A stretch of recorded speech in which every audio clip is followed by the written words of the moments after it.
With the first pick in the 2023 NFL Draft, the Carolina Panthers select Trophy Chase, Tucson, Arizona.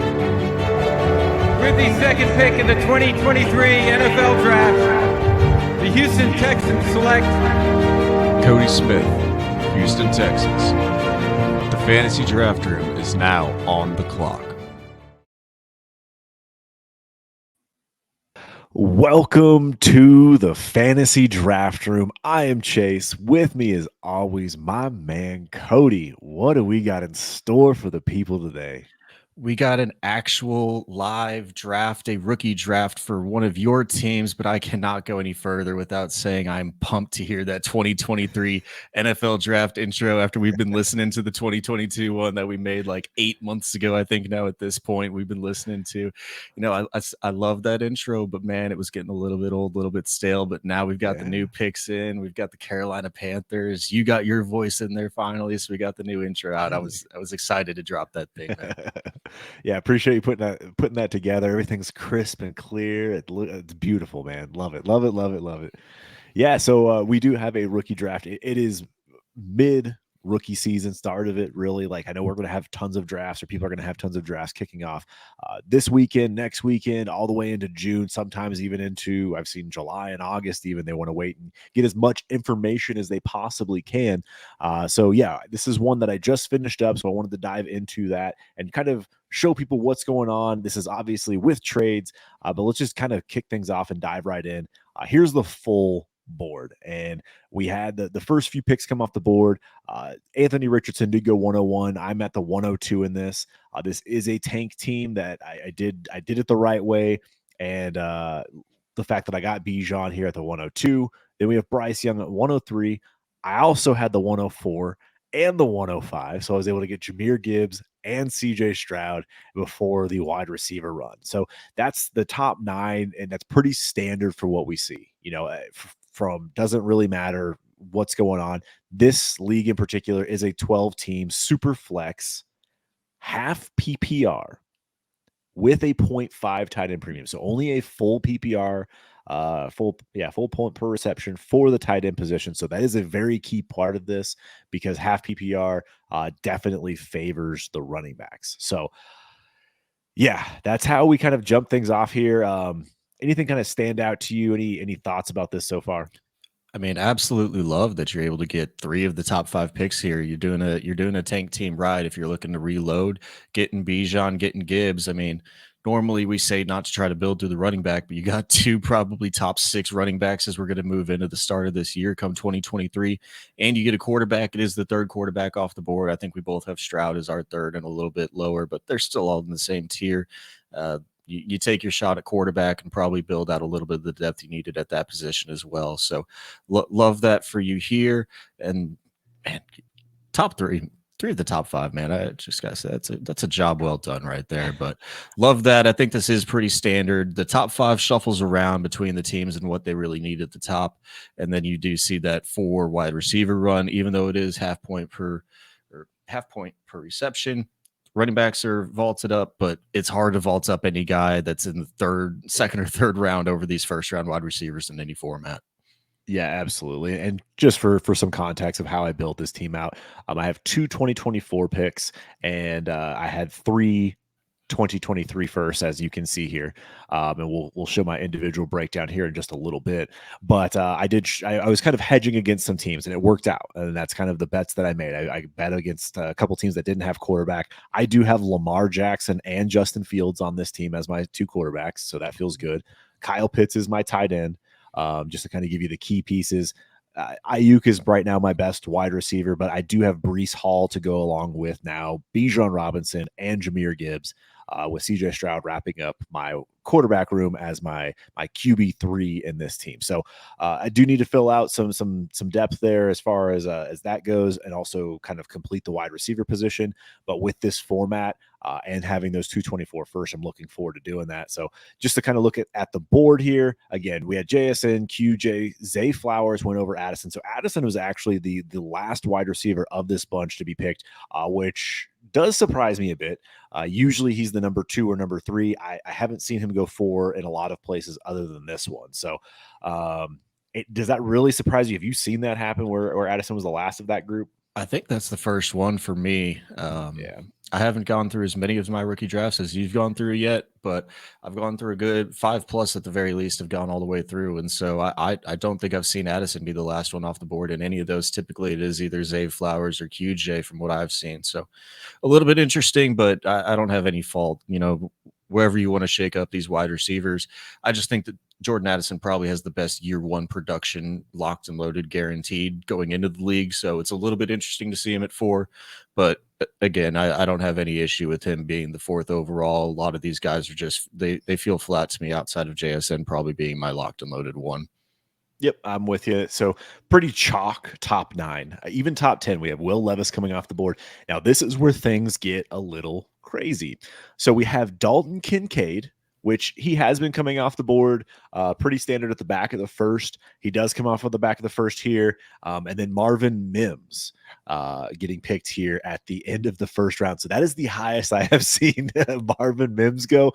And then the big thing for me with Dalton Kincaid is, again, it's half point, PPR, and then you're only getting a full point per reception for tight end. So it's not that significant of a bump for tight end. So I'm okay with just letting it fall and taking whomever. There's really not a get your guy for me, in my opinion, but we, still had Kincaid go. Maybe it was just the ADP pick over picking for the format, right? Right. Yeah, Kincaid's a little bit interesting to me, but if you're going to go with standard formats, Kincaid is still going up there. Yeah. I don't fully agree with it, but people are, in my mind, overdrafting Kincaid as it stands right now. And we had broken this one down a little bit in post. Hell, I put together this slideshow, and Marvin Mims at the 112 completely slipped by my eye until you said that one. Wow, I think that is the highest I've ever seen him and will ever see Marvin Mims go. Yeah, I actually got Marvin Mims in a different draft today at the 209. So, and I was very, very I've happy seen him in to the get 3rd. That is wild. So, that is a very wide range. I have never seen him that high. That's the first time I've seen him in the first round of an actual draft. I've seen it in mocks and things like that. People messing around, having fun, but this one's for real. And get your guy, I guess. Sure. Bold take, but yeah, I think I'd lean back into the running backs just with the format only being a half point PPR. I think you were right here wherever we kick off the beginning of this second round with Devon A-Chain. You get your Zach Charbonnet share here to just get another running back in the stable. And then Rashee Rice, Michael Mayer, Sam Laporta. I think I still have Kendre above all of those guys in this format. I think it's still a little bit early for Rashee Rice as well, and the tight ends possibly too, but this is kind of the point to where you're just like, you're taking shots at almost all these guys. And if you really have some belief in one or the other, I can't fault you for putting any of the ones up. Yeah, that's where I'm at. I do feel like Kendrick should have gone at the 2-3 here, just for the format sake and for, again, maybe a little bit of bias. But yeah, I feel like the rest: Rashee Rice, Michael Mayer, Sam Laporta, Mingo, Downs, Roshan, Hendon Hooker, Jalen Hyatt, Jaden Reed, like all of them.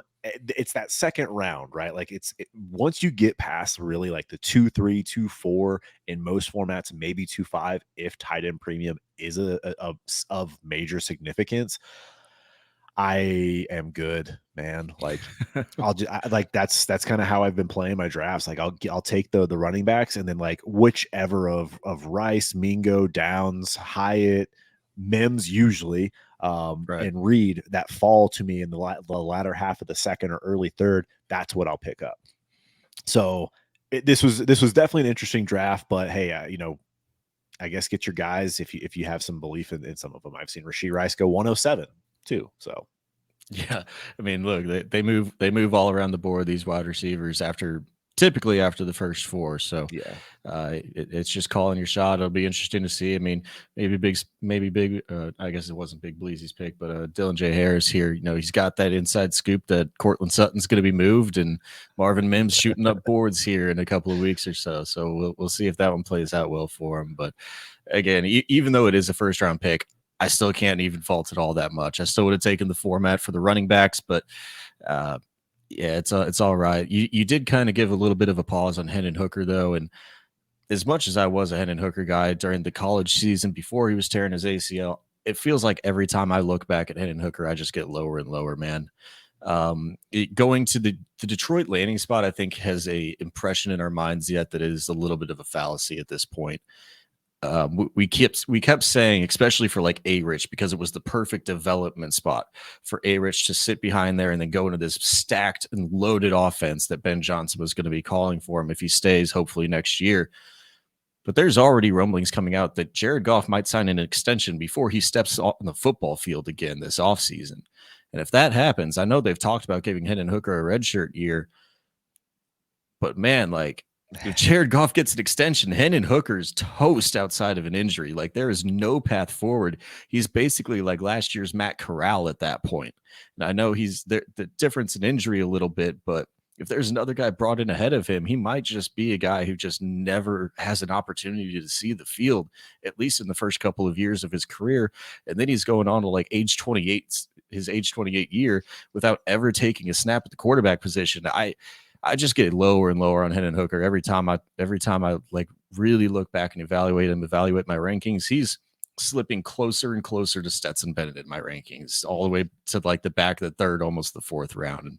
And it's unfortunate for him, man. I wish the best for the kid, but I'm not seeing the path forward here. Yeah, I'm with you 1,000% on that. I think I have him in the mid to late third right now.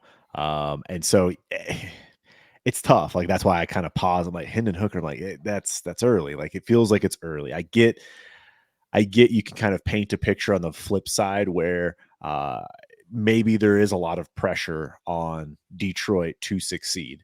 And if they don't win the division and, for whatever reason, maybe that's the scenario in which they say, okay, let's give Hendon Hooker a shot, the following year. But I don't think that this Detroit team is going to lose as a result of Jared Goff's play. And I think that's going to be the key, where I think he does get that extension. And I'm with you 1,000%. I think Hendon Hooker is going to have a really tough time to finding that path to relevance, or even on the field outside of injury. So, yeah, that one feels early, but the rest of them, pretty standard stuff here. Take your pick with those wide receivers, as we talked about. Roschon going here in the late second. I've seen him all the way up at the 202, 203 range, but again, good value there. Jumping into the third, Tajay Spears. I got Tank Bigsby at the 3-2. Chase Brown and Zach Evans to kind of kick off the third round. Again, another chunk of running backs, and one of these is not like the other. One of these does not belong, and that is Tank Bigsby, in my opinion. I was really shocked to see him this low with that range of running back there. So I just honestly, like, I don't know if we're looking individually at your picks. You're sitting there at 211. I don't know how you pass on him at 211 to take Jalen Hyatt, to be honest. I mean, if I saw Tank Bigsby slipping past Roschon Johnson and then another pick come off the board at the back of the second, I would have been trading up, man. I would have had no impulse control not to just secure myself a Tank Bigsby. But hey, you looks like you held firm here. No picks traded, and you got Tank Bigsby at the 3-2. In my rankings, he is a early second round pick, and that is in formats with a tight end premium. So you got almost full round of value, in my opinion, here, man. Great pick. Glad he fell to you there. That's nice. This was a little strategery, I'm not going to lie. So the way I looked at it was, I was fine with Tank. One was part of it was shares. I didn't have any Jalen Hyatt, and the fact that Jalen Hyatt was there, I looked at him and Jaden Reed, and I was like, okay, I am not going to get one of these guys after the turn. I knew that Big Bleezy, looking at his team, he needed another wide receiver, and I figured he was going to take whichever one I left. And I was like, all right, this is my shot to get a Jalen Hyatt, take a shot, and if he develops, great. So I did that, and with the expectation that I could get Tajay Spears or Tank Bigsby afterwards as well. And so that's kind of the game that I played. I was like, I'll get one of those two and be okay with it. And it worked out even better than I anticipated. I thought I was going to get Spears because he is backing up Derrick Henry. But I think Tank's going to have, I don't want to say significant, touches, but he's going to get touches. I'll say for significant. Sure. You'll say, yeah, I mean, I will say significant touches. I think it's going to be enough to matter. I think it's enough to have some spike weeks in best ball.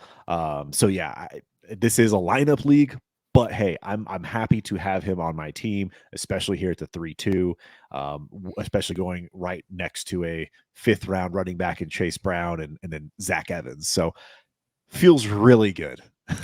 Yeah, best pick of the draft that I'm seeing so far on best the board value here. at least. Yeah, best pick as well. I'll call it that. But anyway, we do have those 4 running backs go off the board here, and then this is where we get to the point of I don't even really care if it's just a half point PPR. The positional value still almost doesn't even matter here because the running backs you're looking at are 6th and 7th round guys, UDFAs even, and so. Cedric Tillman does seem to be a little bit depressed in value, in my opinion. I think he should be a little bit more in that Jalen Hyatt, Jaden Reed conversation. He doesn't really seem to be getting that, but I get that he's going to a little bit of a crowded spot. Luke Musgrave following him up, Izzy Abanikanda, Deuce Vaughn, Tank Dell, Jake Hayner, Michael Wilson, Kayshon Boutte to wrap out the 3rd round. Yeah, good with almost all of them. Like you said, I think it's kind of late round guys if you want to kind of go with based on draft capital with Tank and Michael Wilson. I get it. Hayner bit early for me unless you're just taking shots on it's a bit early. There's no taking shots. I can't even justify it for myself, to be honest with you at this point. Like, I don't think he should be drafted, but no. Yeah, like after looking at it, I'm like, man, I would have taken Wilson. I would have even taken Boutte, but I didn't really want Boutte either. So then you had Schoonmaker, Kraft to start the 4th off. I would have taken them over Hayner for sure. I did take Kraft at the 4-2. Eric Gray, Clayton Tune. I'm just going to go through the 4th. Evan Hull, excuse me. Stetson Bennett. We have Tyler Scott. Finally, I was actually thinking of someone else. I was like, who?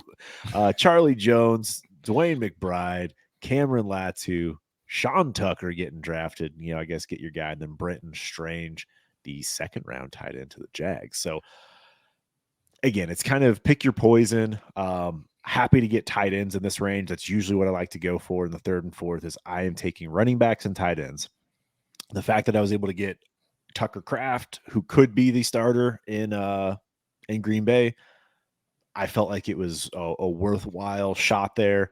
And then the rest of these guys, again, it's just fill your roster out based on your roster construction, who you believe in.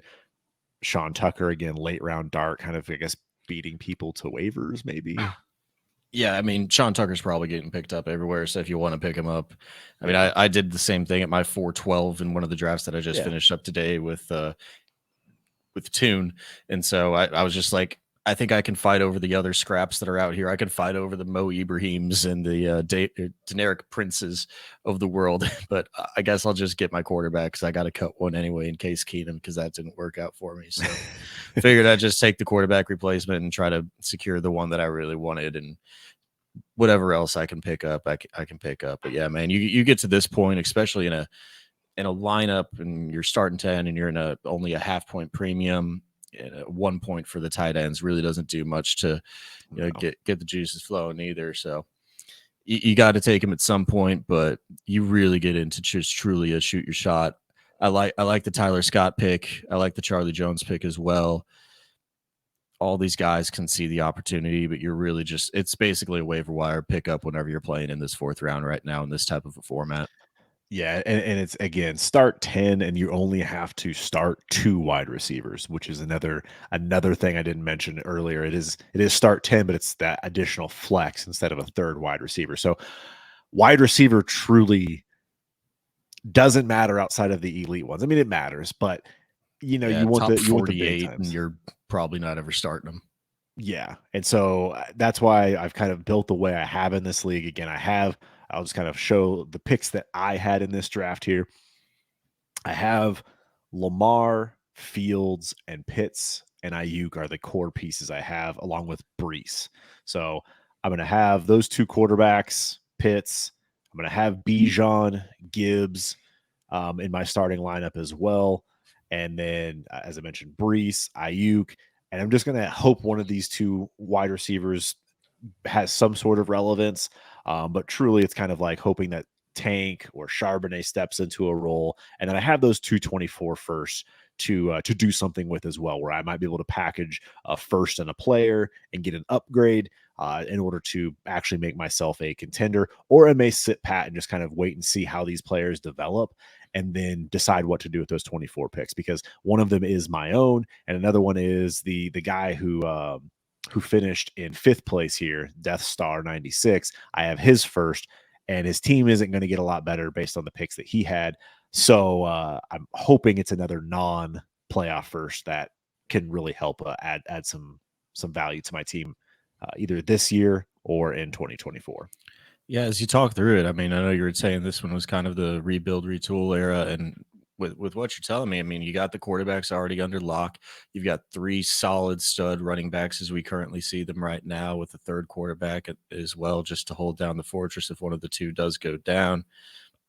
Really, outside of the wide receiver, you're good all the way through your lineup, and you only have to start 2. You're looking at a very low percentage, especially in a half PPR league, of your team that's not really up to snuff. If you wanted to put those 2 first in, I could see you competing with this team. I obviously don't know the rest of the league has how it sits, if there's just an absolute stacked, loaded contender team. But if it's pretty even across the board, if you wanted to, I think this is a team after this type of a draft. I think you did really well here. I think this is a team, if you wanted to, could actually push in this year. Yeah, I got 7 guys I feel comfortable starting at the moment out of the 10. And then I feel like I can make some moves with some of the guys that I do have. I got some Isaiah Hodgins, and if some of these guys do, like these 2nd round picks and beyond, do hit or develop, again, whether I decide to put them in my lineup or use them as trade pieces, I feel like I have flexibility with what I want to do with my roster. But yeah, it's one of those teams that is in the middle of the pack, I believe, right now as it stands. But I feel like I could make the right moves and push in, or if I'm patient, I might be able to make some additional moves, and maybe the long play is better. So we'll see. I'm going to wait this one out, be patient, make the right moves with this team. But again, just to kind of show everyone the full board. So those were my picks, and this is the full board. Just to kind of give you an idea of what is actually going on in drafts where there's money on the line, and these people are trying to improve and build their teams, trades, all those types of things. This is where this is what we're seeing. Typically, Mims is not what we're seeing, but outside of that, it's other than that one close. And Tank Bigsby in the early 3rd. Yeah, you got an extra 2nd in this draft. Lucky you. Yeah, man. Love it. Didn't even have to trade. So yeah, that pretty much wraps it up. Any other observations, any other things to kind of point out before we wrap out of here? I mean, Cam Latu is actually, I think that's one of the first shares of him that I've seen drafted in this type of a format. So, George Kittle does deal with his fair share of injuries as well. So Cam Latu could actually step in. It's definitely in the premium formats. I would definitely consider Cam Latu at the end of my bench. Maybe not here, but I do think there's some sneaky upside with Cam Latu, so don't really hate that. A little bit of the quarterbacks going early in this one, maybe a couple of the ones that I don't think are, worthy of like roster spots going, but it's neither here or there for most of these guys. If you've got some belief in them, like we were saying, you get past that 2-4, 2-5, and it's shoot your shot season already. So I don't have any problem with most of the picks on this board, and I think you did really well in this draft. Yeah, I appreciate that. Yeah, I had a blast.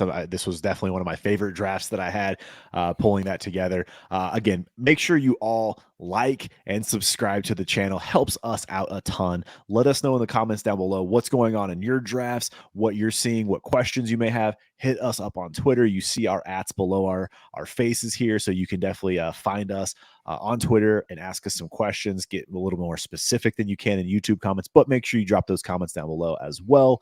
And yeah, thank you so much for joining us here in the Fantasy Draft Room.